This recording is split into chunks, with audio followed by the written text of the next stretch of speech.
Kenapa dia ni yang jadi ketua kelas?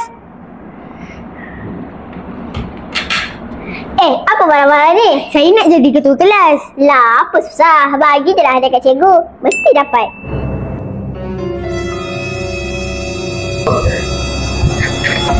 Betul tu.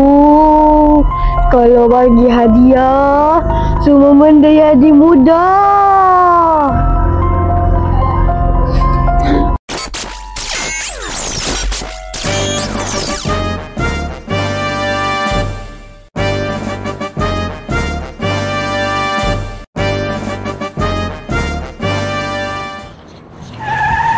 Berhenti! Itu rasuah. Jangan terpedaya.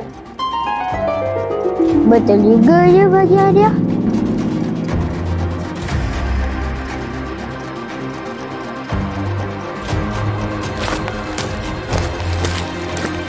Lah, apa tunggu lagi? Bagilah hadiah.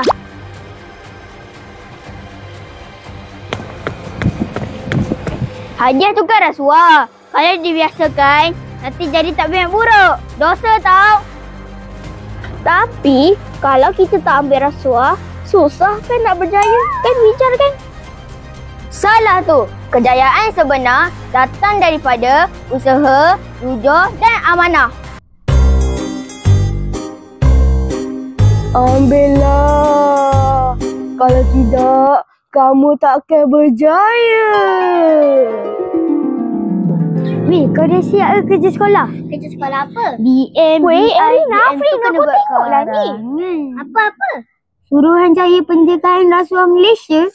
Kalau rasuah, inilah hukumannya. Kau tengok. Ni. Takutnya. Kami tolak rasuah!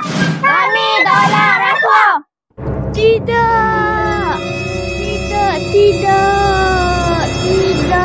jangan.